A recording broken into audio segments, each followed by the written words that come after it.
Novel کا نام ہے میری عید مبارک کر دے اور اس کو لکھا ہے افشان افریدی نے۔ فوز، ایک منٹ رکو، بابی کی آواز نے سیڑھیوں کی طرف اس کے بڑھتے قدم روک دیے تھے۔ حسب معمول وہ تیار ہو کر اسٹیٹ ایجنسی جانے کے لیے نکل رہا تھا کہ بابی نے اسے روک لیا۔ فوز پلیز، یہ کرایہ ذرا حورین کو پکڑا جاؤ، وہ بھی آفس کے لیے نکلنے لگی ہوگی۔ شگفتہ بابی افتاد خیزاں، بس کیا کروں فوز، کوئی نہ کوئی مسئلہ بنا ہی رہتا ہے، تمہیں تو پتہ ہے ابھی 10 دن پہلے میٹھی عید گزری ہے، کمیٹی والی عورتوں نے وقت پر پیسے نہیں بھیجے تو مجبوراً مجھے کرائے کے پیسے ڈال کر سامنے والی خالہ کی کمیٹی پوری کرنا پڑی۔ اب آہستہ آہستہ پیسے آئیں گے تو کرایہ جمع ہوا ہے۔ بابی کے اپنے مسائل تھے، اس نے خفگی سے انہیں دیکھا۔ مگر یہ بہت غلط بات ہے بابی، صفیہ خالہ نے مہینے کی 3 تاریخ طے کر رکھی ہے کرائے کی، آپ کو ایسا نہیں کرنا چاہیے تھا، آپ جانتی تو ہیں ان کے گھر کے حالات۔ آج 12 تاریخ ہو گئی ہے، صحیح کہتے ہو بائی، مگر اب تو تاخیر ہو گئی ہے۔ بابی شرمندہ تھیں۔ تو اب آپ یہ پیسے مجھے کیوں دے رہی ہیں، خود جا کر دے آئیں۔ اس نے صاف انکار کیا۔ حورین کے سامنے شرمندہ ہونے کا اس کا قطعاً دل نہیں تھا۔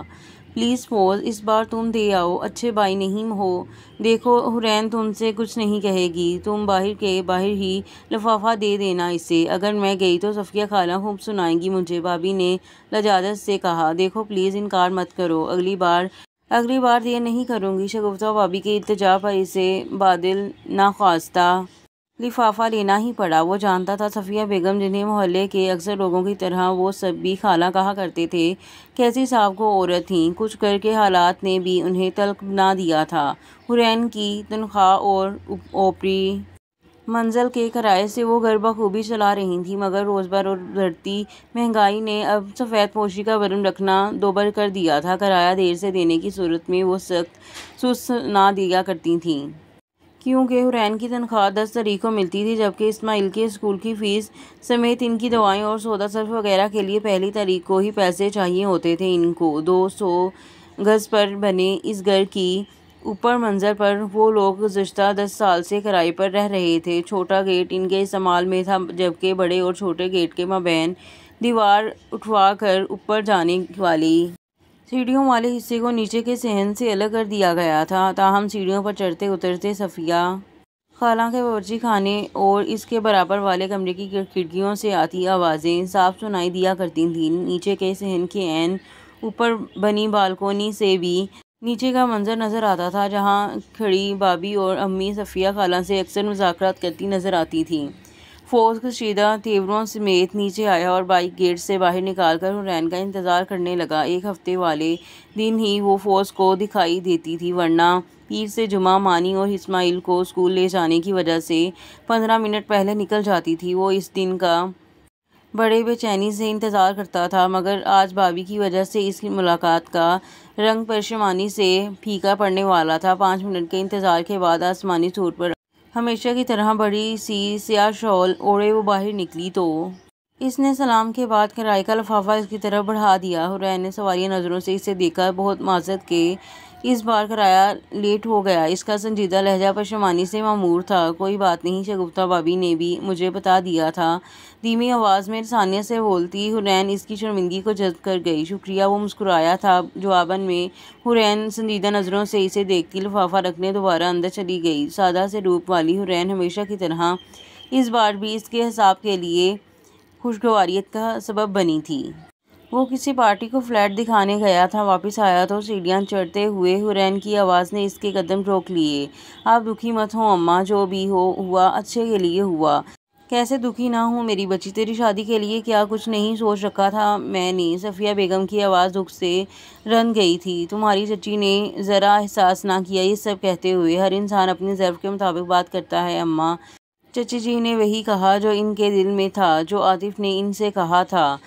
4 سال سے بات طے تھی تمہاری عاطف سے، خاندان برادری میں سب کو پتہ تھا، اس کو جانے دیں اماں۔ یوں بھی اب اسماعیل کو میری ضرورت ہے، آپ کی ضرورت ہے۔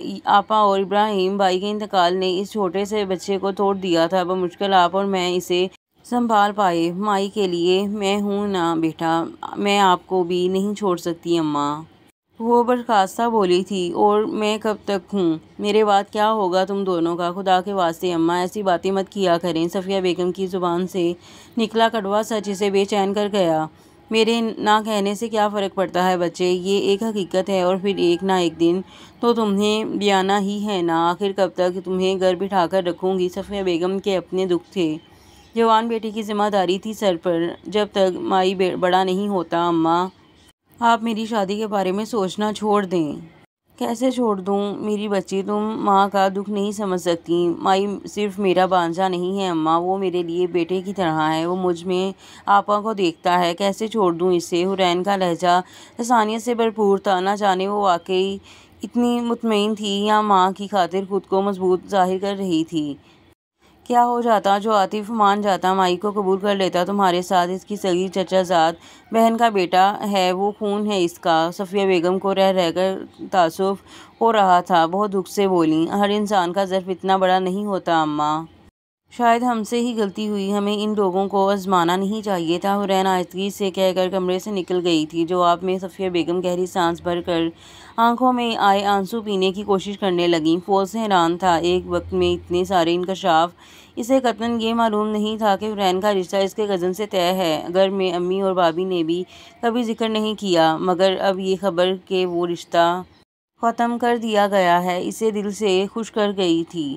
3 سال پہلے حرین سے بڑی بہن نورین اور ان کے شوہر کا ٹریفک حادثے میں ہونے والے انتقال نے ان کی زندگی ہی بدل ڈالی۔ حرین کے والد کے انتقال کے بعد ابراہیم نے داماد نہیں بلکہ ایک بیٹے کی طرح اس گھر کو سنبھالا تھا، اوپر نیچے کے پورشن الگ کروا کے گھر کرائے پر دیا، جس سے صفیہ بیگم کو ایک معقول رقم ماہانہ ملنے لگی۔ ساتھ ہی حرین کے تعلیمی سلسلے کو جاری رکھنے میں بہت تعاون کیا۔ یہ ابراہیم بھائی کی ہمت دلانے کا ہی نتیجہ تھا کہ آج وہ ماسٹر کی ڈگری مکمل کر کے جاب کر رہی تھی۔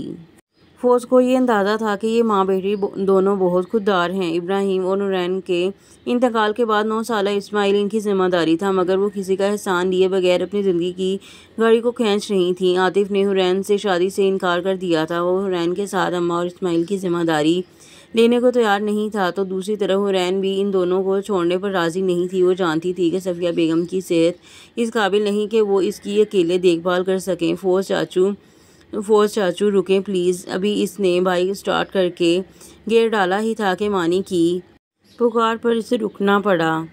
مڑ کر دیکھا تو وہ ساتھ والے گیٹ سے نکل کر تیز قدموں سے اس کی طرف چلا آ رہا تھا، ساتھ میں اسماعیل بھی تھا۔ خیریت؟ کیا کام ہے؟ کیوں روکا ہے مجھے؟ ان دونوں کے قریب آنے پر فوز نے استفسار کیا تھا۔ ان کی نظریں سیاہ گیٹ کو چھو کر پلٹ آئیں۔ گوہر مقصود آج غائب تھا۔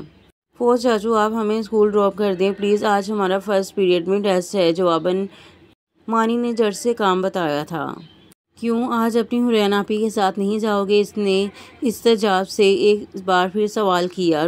روز حرین ان دونوں کو اپنے ساتھ اسکول لے کر جاتی تھی، جو اس کے آفس کے راستے میں پڑتا تھا۔ نہیں، آج حرین خالہ کو بخار ہے، وہ تو آفس جانا چاہ رہی تھیں، مگر نانی جان نے ان کا گھر سے نکلنا بند کر دیا ہے۔ اس کے سوال پر اسماعیل نے اسے حالات حاضرہ سے مطلع کیا تو وہ دل ہی دل میں فکر مند ہونے کے باوجود محض سر ہلا کر اسے بغور دیکھنے لگا۔ لے تو میں تمہیں جاؤں، مگر تم سوچ لو اسماعیل، پچھلی بار تم ہی ڈر کر اتر گئے تھے بائک سے۔ سنجیدگی سے اسماعیل کو دیکھتے ہوئے اس نے نرمی سے کہا۔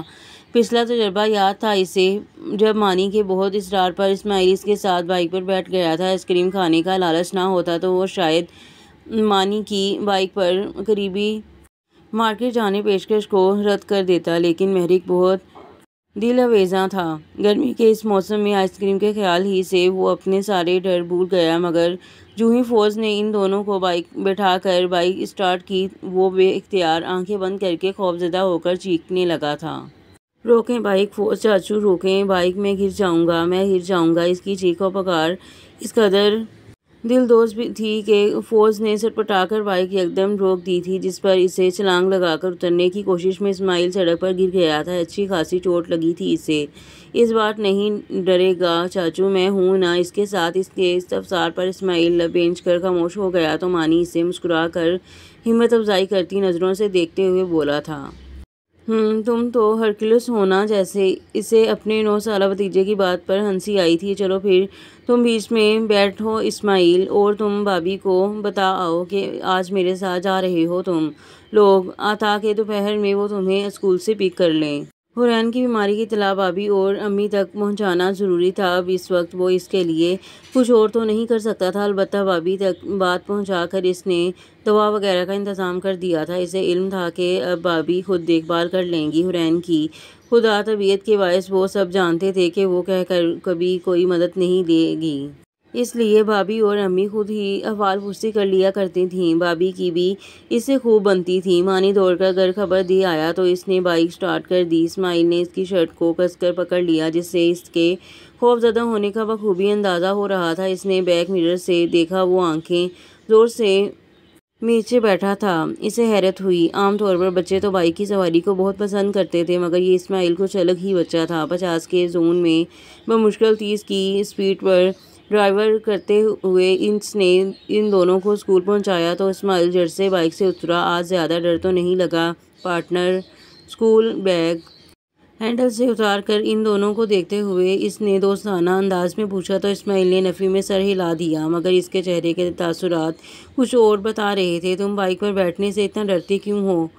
بلا ارادہ اس کے لبوں سے استفسار پھسل پڑا تھا۔ میں ڈرتا نہیں، ہاں بس مجھے بائیک اچھی نہیں لگتی، جواباً 9 سالہ اسماعیل نے کچھ سوچتے ہوئے کہا۔ لوگ اس پر سے گر جاتے ہیں اور مر جاتے ہیں، گہری افسردگی سے کہتا وہ بچہ اس کے متبسم لبوں کو سکڑنے پر مجبور کر گیا۔ اسماعیل کا جواب فوز رحمان کو ہلا گیا تھا۔ اسے اچانک یاد آ گیا کہ اسماعیل کے والدین ایک بائیک ایکسیڈنٹ میں انتقال کر گئے تھے، اسی وجہ سے وہ اس سواری پر بیٹھنے سے ڈرتا تھا۔ مگر اس سے پہلے کہ وہ کچھ کہتا، اسمبلی لگنے کی اطلاع گھنٹی ان تینوں کو متوجہ کر گئی۔ تھینک یو چاچو، اللہ حافظ۔ مانی اسماعیل کا ہاتھ پکڑ کر اندر کی طرف بھاگ گیا تو وہ تعصب سے سر جھٹک کر بائیک آگے بڑھا لے گیا۔ اسے افسوس ہوا کہ اس نے یہ سوال اسماعیل سے پوچھا ہی کیوں۔ شام کو واپسی پر اسے پتہ چلا کہ بھابھی حورین کے گھر جا کر اسے دوا وغیرہ دے آئی تھیں، جسے شدید بخار نے لپیٹ میں رکھا تھا۔ کلینک جانے کی تو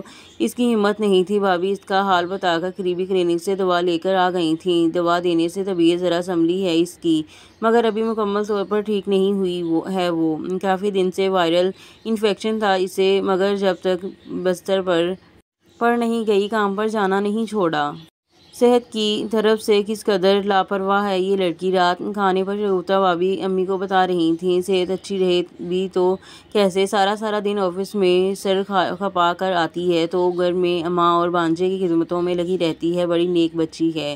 بھابھی کے تبصرے پر امی کی قصیدہ خوانی شروع ہو گئی تھی۔ وہ سر جھکائے سنتا رہا، دل اس کے لیے پریشان تھا، جسے خبر بھی نہ تھی کہ اس کے گھر کے اوپری پورشن میں رہنے والے کرایہ دار خاندان کا ایک فرد اور بھی ہے جو اس کی فکر میں مبتلا ہے۔ اگلا دن بھی حورین کمزوری کی وجہ سے آفس اور یہاں پر ایپیسوڈ کا اختتام ہوتا ہے، اور ملتے ہیں اگلے ایپیسوڈ میں۔ تب تک کے لیے دیں مجھے اجازت، اللہ حافظ۔